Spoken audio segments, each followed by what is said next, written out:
beserta Ibu Haja Mufidah Yusuf. Setelah 6 hari dilantik menjadi presiden dan wakil presiden, Jokowi JK mengumumkan pembentukan kabinet yang disebut Kabinet Kerja yang beranggotakan 34 menteri. Kabinet dilantik dan langsung melaksanakan rapat kabinet. Para menteri dipilih setelah ditetapkan lulus verifikasi dari KPK dan PPATK. Itu artinya dalam diri menteri terpilih tidak terdapat benih kejahatan korupsi. Para menteri dipilih dari beragam latar belakang profesional dan pengalaman, mulai dari politikus, profesional, pengusaha, hingga yang berpengalaman di bidang pemerintahan. Dengan demikian, setiap menteri perlu memegang teguh kredo bahwa mereka dipilih bukan untuk dilayani, melainkan untuk melayani. Rakyat terlanjur membumungkan harapan setinggi langit kepada pemerintahan Jokowi JK dan kabinet mereka. Namun harus diingat bahwa rakyat bukan hanya menaruh harapan, melainkan juga mengawal untuk memastikan harapan mereka tetap terpenuhi. Oleh karena itu, kabinet harus bekerja keras, sangat keras, demi memenuhi harapan. Jangan sampai pemerintah dicap sebagai pemberi harapan palsu. Ya, baik. Rakyat secara autentik meletakkan harapan setinggi langit kepada Jokowi JK. Rakyat tentu juga menaruh harapan besar kepada kabinet Jokowi JK, sebab para menteri dalam kabinetlah yang akan membantu presiden dan wakil presiden memenuhi harapan itu. Dan untuk membahas hal ini telah hadir di studio Berita 1 pengamat politik Ansi Lema dan pengamat sosial Tamrin Tamagola. Selamat pagi Bapak-bapak. Ya, pagi. Oke, saya ke Prof. Tamrin dulu nih Pak. Prof. Dengan kabinet yang kemarin diumumkan, panggil Pak Tamrin aja nggak? Oke, Pak Tamrin. Oke. Dengan yang sudah diumumkan kemarin, begitu kan ada perubahan karena ada 8 perempuan di situ. Ini bisa dikatakan jika dibandingkan dengan kabinet-kabinet sebelumnya, apakah bisa dikatakan lebih lemah begitu nantinya? Sebelum mengomentari siapa-siapa saja ini yang ada di kursi kabinet. Saya pikir itu bukan lebih lemah, justru Jokowi dan JK menunjukkan satu kelebihan yang tidak pernah terjadi sebelumnya. Karena itu perempuan selalu diasosiasikan dengan makhluk yang lemah kan. Padahal itu paling kuat itu makhluk itu. Perempuan itu pemanggul peradaban, perempuan itu pemanggul kehidupan. Nah, jadi selama ini laki-laki itu ya cuma kalau ini seperti orang yang suka di depan kamera saja gitu.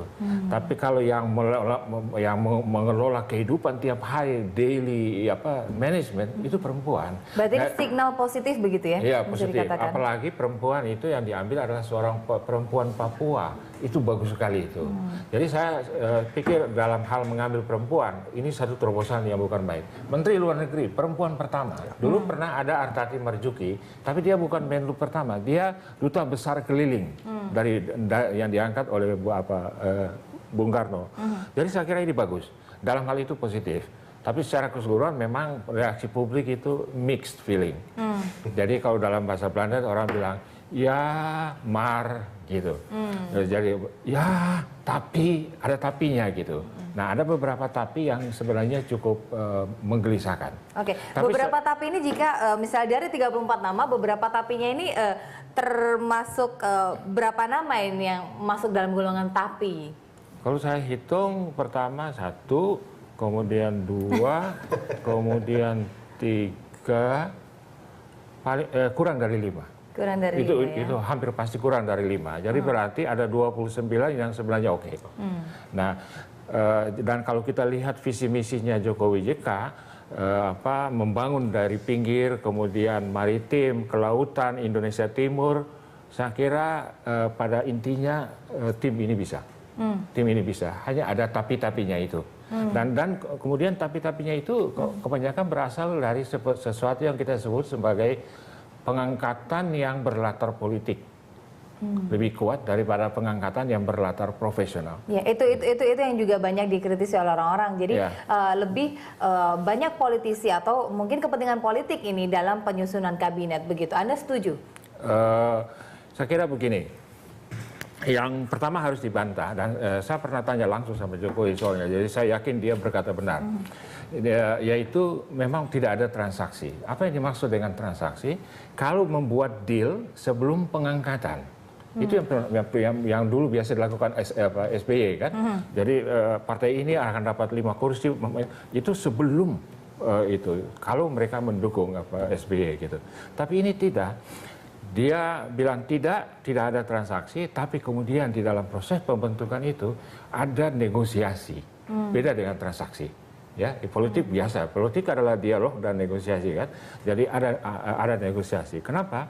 Karena ada prinsip-prinsip dasar yang bagus yang memang merupakan semacam revolusi mental gitu yang dia bawa, itu didukung oleh publik, tapi di lain pihak ada peta politik yang harus realistik pada saat negosiasi itu. Bukan negosiasi, bukan transaksi, tapi negosiasi harus realistik, dan itu dia lakukan dengan harus sangat dibedakan cerdik. Ya, transaksi dan negosiasi. Oke, tetapi Mas Hansi ini melihat kemarin setelah pengumuman banyak sekali orang yang beranggapan tetap saja ada kepentingan politik yang cukup besar ini di dalamnya, termasuk ada nama-nama seperti yang di kursi DPR sudah dianggap gagal untuk membawa koalisi Indonesia Hebat, seperti ada Puan Maharani, ada Marwan Jafar dan Hanif Dakiri begitu, tetapi justru duduk di kursi menteri begitu. Ya, Anda mungkin saya melihatnya? mau komentari soal representasi gender tadi ya. Saya kira ini patut kita apresiasi karena selama ini ada semacam diskriminasi perlakuan terhadap kaum perempuan kan. Jadi apa yang dilakukan oleh Pak Jokowi dengan mengakomodasi sebanyak 8 menteri dari kaum perempuan, ini sebenarnya bentuk dari emansipasi ya politik kaum perempuan begitu. Dan saya menggarisbawahi juga tadi ada menteri perempuan dari Papua dan juga menteri luar negeri pertama begitu. Dan saya kira mereka ini kalau kita periksa rekam jejak ataupun juga track record mereka ini mungkin cukup baik lah, katakanlah seperti itu. Tinggal kita berikan waktu buat mereka ini begitu. Itu yang pertama. Yang kedua soal begini. Saya kira kalau ditanya apa yang menjadi harapan publik, sebenarnya simple. Publik itu pingin Jokowi itu membuktikan apa yang diucapkannya. Jadi dia harus bisa merealisasikan, menjalankan apa yang dijanjikannya. Apa yang dijanjikannya? Membentuk sebuah kabinet profesional, dan kabinet profesional ini kemudian nanti berorientasi menjadi suatu kabinet yang bekerja. Kerja, dan kerja. Nah, untuk membentuk kabinet profesional dan kabinet yang berorientasi kerja, itu mekanisme rekrutmen menteri, itu tentu harus berdasarkan merit system begitu, Prof. Jadi meritokrasi. Jadi yang harus diperiksa pertama itu adalah integritas, rekam jejak, profesionalitas, kompetensi, dan seterusnya, dan seterusnya. Saya kira dalam proses penyusunan kabinet ini, Jokowi setidaknya itu telah memberikan ruang partisipasi kepada publik dan juga berbagai pihak untuk memberikan masukan, mengajukan, mendorong, bahkan juga mungkin menghadang mereka yang kita periksa rekam jejaknya itu mungkin dari sisi kebersihan, korupsi mungkin ini tidak layak, dari sisi kompetensi ini mungkin diragukan, dan seterusnya, dan seterusnya. Nah, tetapi kalau kemarin kita lihat, ini kan publik ini kan sudah diberikan rasa penasaran beberapa kali lah ya. Mau diumumkan ternyata belum. Nah, apa respon kemarin? Kalau saya lihat respon kemarin, Prof, kalau Prof bilang ada tapinya, kelihatannya banyak publik tapinya. Itu kurang terlalu happy gitu.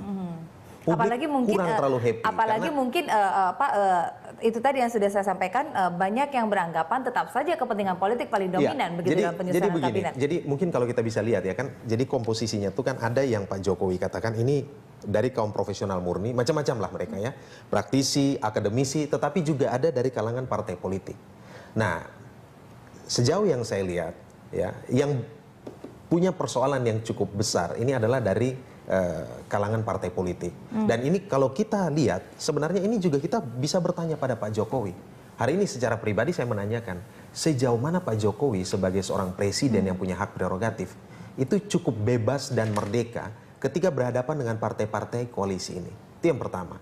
Nah, yang kedua, Pak Jokowi selalu bicara soal kerjasama tanpa syarat. Kok ini kesannya, ini syarat-syarat gitu loh. Kesannya syarat-syarat gitu. Jadi kalau Prof tadi katakan soal ada bukan transaksi, terus kemudian ada ini negosiasi, Prof. Jadi saya justru melihat negosiasi, tetapi standar kompetensi yang orang bilang merit system ini tidak boleh dikorbankan. Gitu. Belum lagi muncul statement juga ini kekuatan dari Ketua Umum dari PDI sendiri yang berperan dalam menentukan kabinet. Nanti kita akan membahas hal ini, kita harus jeda pariwara ya Prof dan Mas Anzi. Tetaplah bersama kami pemirsa dalam Dialog.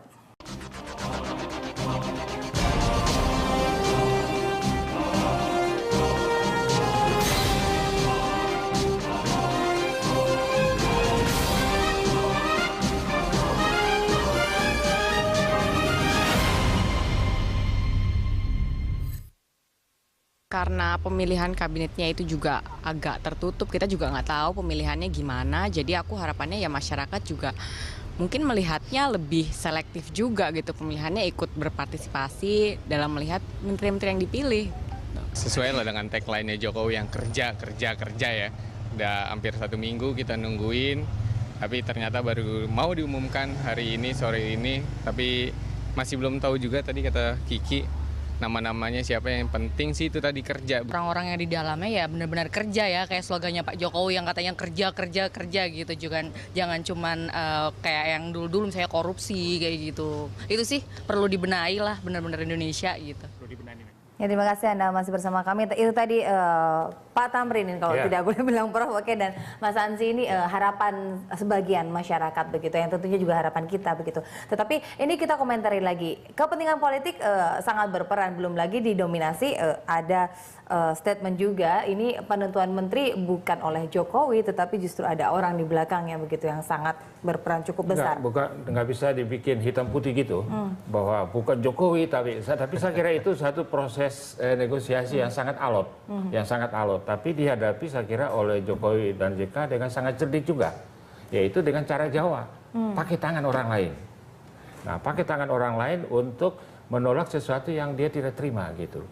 Jadi orang Jawa kan terkenal inggi-inggi tapi boten kepanggi. Jadi seperti itu. Jadi saya pikir ini pintar sekali, apa cerdik sekali. Mungkin barangkali politik Indonesia ini memang begitu cara mengelolanya gitu ya. Jadi bisa dikatakan oke dilantik sekarang, tetapi belum tentu 3 bulan atau 6 bulan ke depan masih ada di kursi itu begitu. Memang dikasih waktu 3 bulan kan.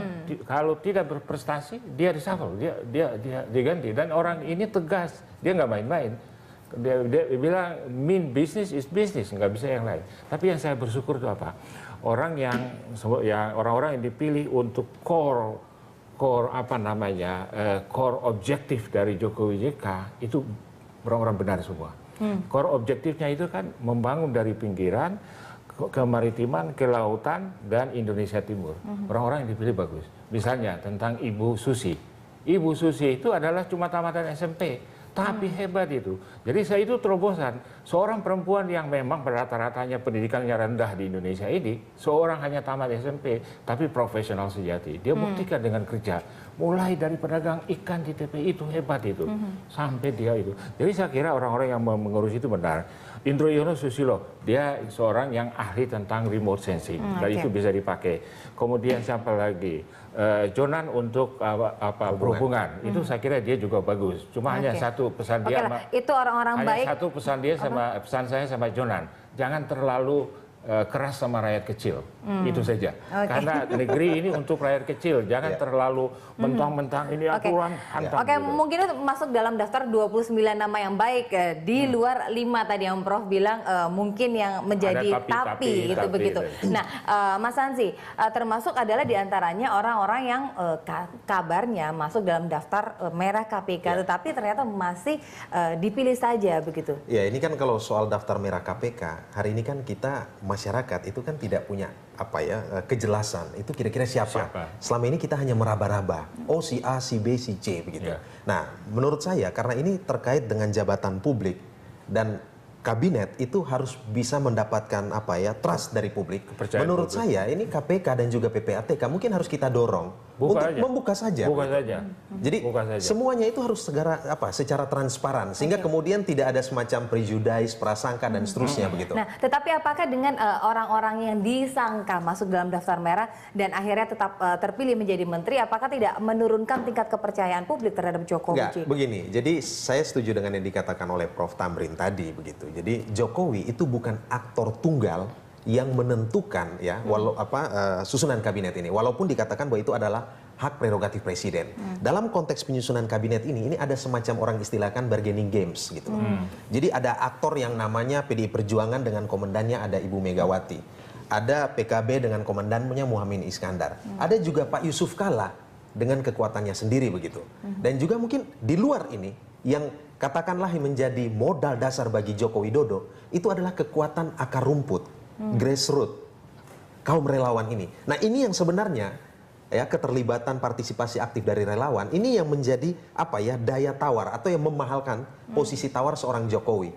Tetapi dalam tarik-menarik kepentingan di dalam, ini kan tidak bisa kemudian misalnya the winner takes all begitu dalam konteks ini. Karena masih ada kekuatan partai politik. Belum lagi kalau kita tarik bahwa Jokowi ini sangat membutuhkan backup partai politik ketika berhadapan dengan parlemen yang notabene ini hari ini dikuasai oleh koalisi Mas Prabowo ya, KMP, koalisi bukan merah putih itu ya Mas Prabowo ya. Jadi sebenarnya kekuatan Jokowi itu adalah yang disebut dengan popular power, yaitu relawan itu, dan itu besar. Kemudian yang institutional power, yaitu political parties, terutama PDIP, tidak di tangan Jokowi. Nah, ingat nggak waktu debat presiden itu? Nah, debat presiden itu Jokowi bilang, ini relawan, ini partai, ini dua ini mestinya crack. Baru bisa menggolkan dia sebagai presiden. Nah, yang saya takut itu sesudah menggolkan dia presiden, dua ini barangkali sekali waktu, itu cracknya bukan begini, tapi cracknya begini, pisah. Karena kalau Jokowi terlalu ditekan oleh partai politik dan kemudian relawan nggak suka, ini bisa crack begini. Prof. Nah, pada saat itu saya kira Jokowi harus mengambil pihak yang tegas. Rakyat, relawan, atau partai politik. Nah, sekali waktu saya kira Jokowi akan berhadapan dengan partai politik. Oke, Mas Hansi mungkin mau menanggapi. Ya, saya kira iya. Kalau kita lihat kemarin mulai dari Jakarta, ketika beliau maju sebagai kepala daerah dan juga di Pilpres, itu mohon maaf, saya kok tidak terlalu melihat mesin partai politik itu bekerja secara efektif dan operasional begitu. Yang bekerja itu adalah relawan. Yang mungkin mereka juga sebelum-belumnya itu punya afiliasi partai politik yang lintas begitu. Tetapi karena sosok magnet seorang Joko Widodo begitu. Ini yang kemudian bisa menyatukan mereka. Tetapi Prof, kalau saya kira mungkin ada beberapa hal yang secara pribadi saya masih cukup menjadi ganjalan ya. Misalnya saya sebut saja contoh konkret, misalnya Menteri Pertahanan. Hari ini diduduki oleh orang Jenderal Riamisa Triakudu begitu. Menurut saya ini jenderal yang sangat militeristik begitu, benar-benar tentara. Jadi kalau bicara soal TNI Angkatan Darat zaman Orde Baru, kira-kira inilah manifestasi konkretnya begitu. Nah, jadi sementara kalau kita lihat pasca reformasi, ketika kita bicara security, kita bicara keamanan, kita bicara pertahanan, sebenarnya persepsi atas sumber ancaman dan dan bagaimana mengatasi ancaman itu tidak melulu sifatnya militeristik begitu. Dan ada semangat atau spirit yang berkembang pasca reformasi itu, bahwa menteri-menteri pertahanan itu mulai dari Pak Juwono Sudarsono, terus sampai yang terakhir ini adalah Pak Purnomo Yustiantoro, itu rata-rata dari kalangan sipil begitu. Ini mungkin perlu kita baca bahwa sebenarnya ancaman terhadap Indonesia hari ini itu tidak melulu sumbernya itu bersifat militer. Sumbernya itu lebih bersifat multidimensional begitu. Jadi kalaupun militer, sebaiknya sebenarnya diambil Menteri Pertahanan itu dari Angkatan Laut. Atau Angkatan Udara yang tidak bukan karena sesuai dengan core objektifnya Jokowi JK, yaitu maritim yang harus ada drone dan harus ada kapal-kapal laut yang kapal tempur yang menjaga kekayaan laut itu. Jadi kalau seorang Menteri Pertahanan yang mempertahankan kekayaan alam Indonesia, mestinya itu dari Angkatan Laut atau dari Angkatan Udara, bukan dari Angkatan Darat. Gitu. Berarti ini termasuk pilihan yang salah begitu, apalagi Riamisa juga masih sedang diselidiki begitu terkait pelanggaran HAM. Sangat berisiko besar karena dia akan diselidiki dengan pelanggaran HAM di Aceh. Kemudian secara tujuan operasional itu nggak pas. Tapi sudah untung bahwa Menko Polhukamnya itu dari Angkatan Laut. Nah yang itu paling aman berarti Tejo Edi begitu ya? Ya, ini saya kira ini bisa diharap untuk mengamankan tujuan Jokowi untuk maritim, laut, drone, jembatan laut dan sebagainya. Tapi lebih bagus lagi kalau Menteri Pertahanannya juga dari Angkatan Udara atau Angkatan Laut. Oke, baik. Nanti ini kita akan berbicara juga bagaimana nanti harapan dan perkiraan kira-kira bisa tidak kabinet yang sudah dibentuk ini akan memenuhi harapan masyarakat. Kita harus jeda pariwara sekali lagi. Tetap bersama kami pemirsa, usai jeda berikut.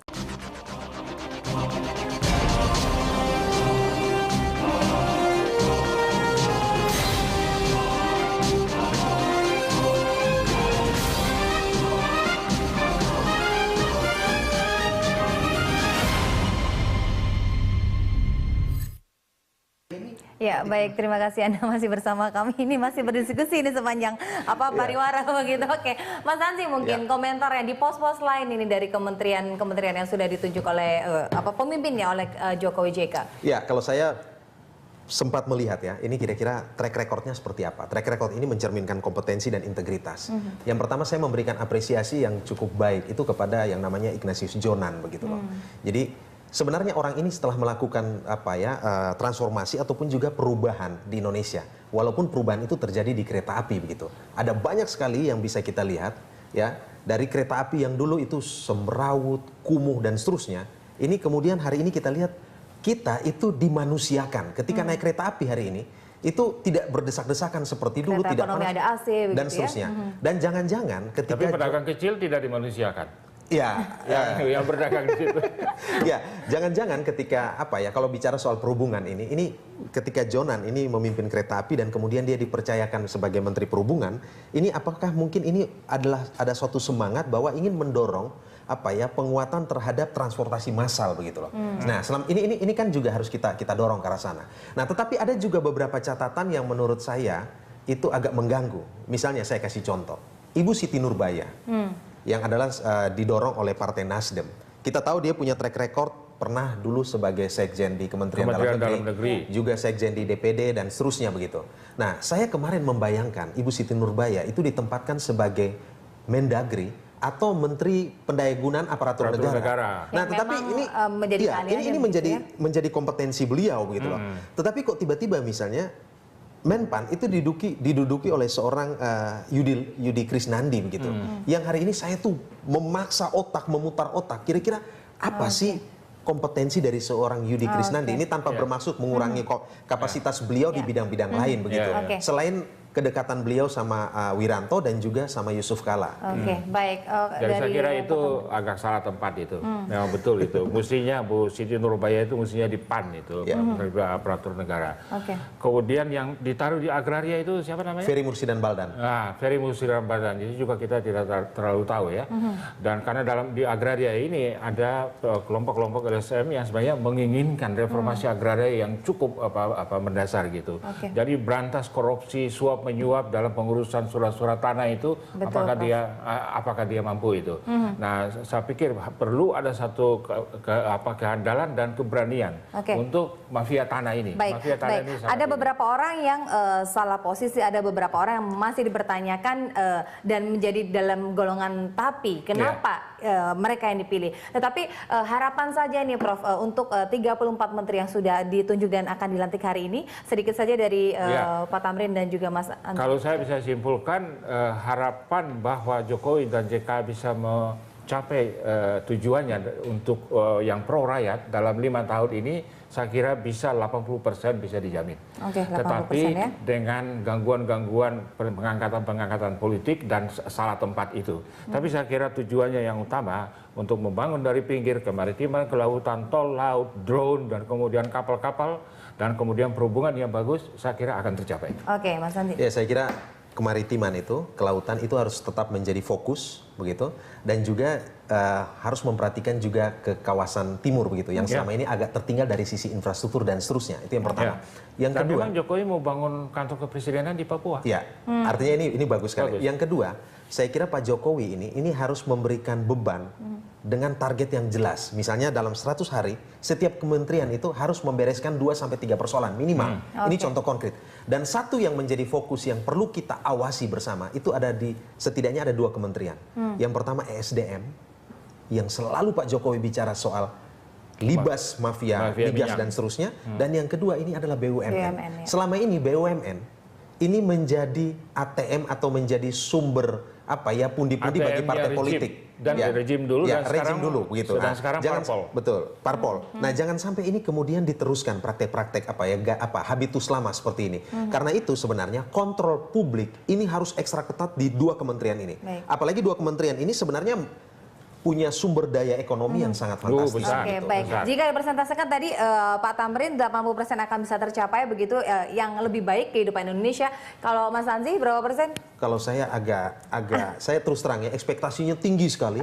Tetapi melihat beberapa menteri ini, menurut saya mungkin di bawah 80 lah. Di bawah 80%. Ya mungkin 70% lah. Tapi masih banyak harapan yang lebih baik. Tetapi ini semoga menjadi cambuk buat Pak Jokowi dan juga menteri untuk bisa memberikan pembuktian begitu loh. bahwa mereka sungguh kabinet kerja dan kerja. Oke, dan kita tunggu saja janji 3 bulan begitu ya, jika memang tidak 3 bisa. bulan ganti. Oke, Dan baik. dorong KPK buka itu rekomendasi itu. Siapa yang merah, Catatan siapa yang merah. kuning itu buka. Gitu. Oke, baik, terima kasih Pak Tamrin dan Mas Nancy sudah bergabung bersama kami di Jurnal Pagi. Dan pemirsa tetap bersama kami karena kami masih memiliki sejumlah informasi untuk Anda.